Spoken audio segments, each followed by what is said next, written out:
Questions to subtly red-pill normies.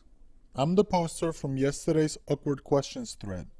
I've added 10 more questions. I've been devising a few simple questions that we can use to subtly red-pill normies, your GF, your friends, etc. The objective is to make them examine their beliefs and gently introduce them to critical, rational thinking through simple Socratic questioning. There is a special emphasis on highlighting contradictions in woke ideology.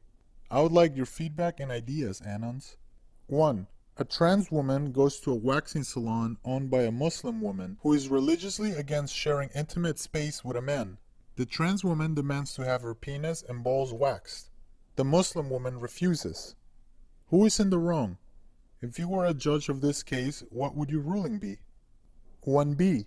A Christian bakery owner refuses to bake a cake for a gay couple, citing religious objections. Is this acceptable? Explain your answer. 2. If Congress was 50% cis men and 50% trans women, male to female, would you agree that it had a fair gender balance? 3. Many people support immigration, saying that immigrants do jobs that locals want. Do you think it's ethical to import foreigners to do such jobs, rather than improve wages and working conditions until locals are happy doing them? 4. If the criminal system in the USA is white supremacist, why do Asians get incarcerated less than whites? 5.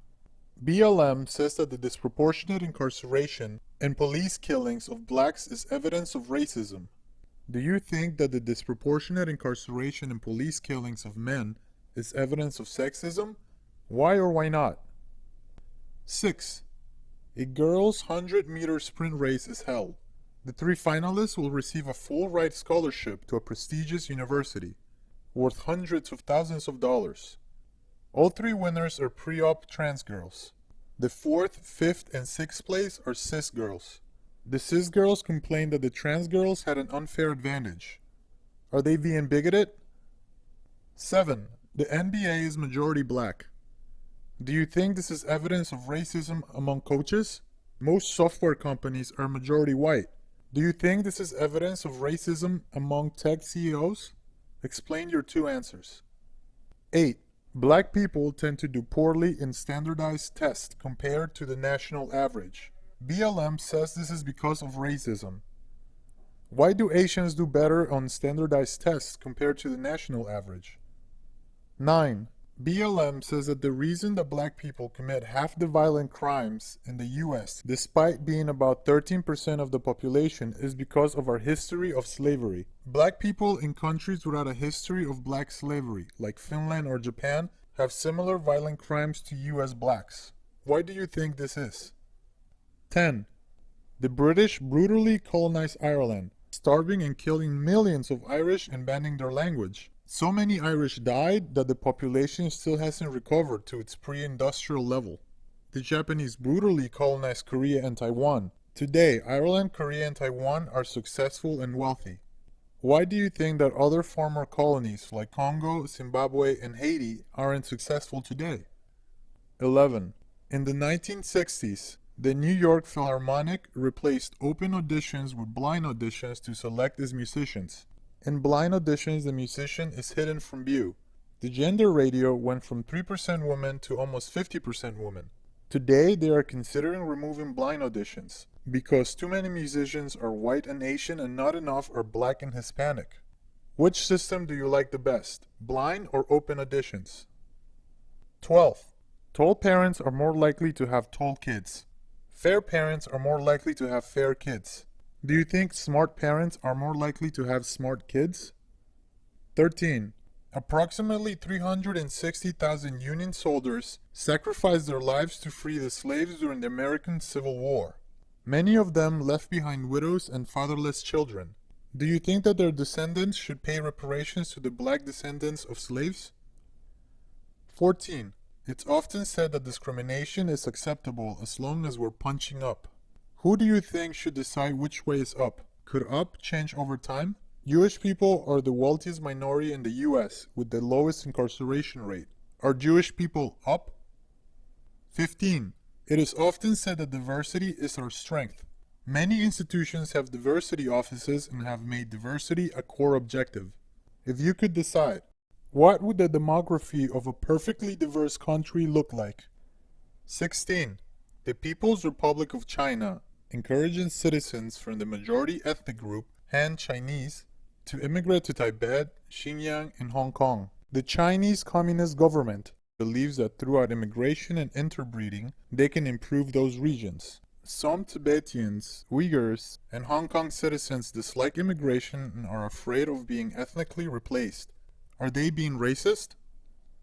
17. Joe Biden recently celebrated the fact that the US is becoming less white. Today, the US is 60% white, and the rate is dropping by around 0.5% per year. Under 16s are already majority non-white.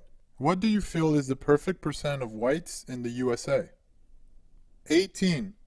You have to leave a 3-year-old child unsupervised with a dog for 20 minutes. You can choose one of the following breeds: Pit Bull, Golden Retriever, Rottweiler, Springer Spaniel. Which do you choose? Why? 19. After the Korean War, the Korean Peninsula was divided. South Korea was supported by capitalist America, and North Korea was supported by Communist China and the USSR. Today, we can see two different ideologies in action.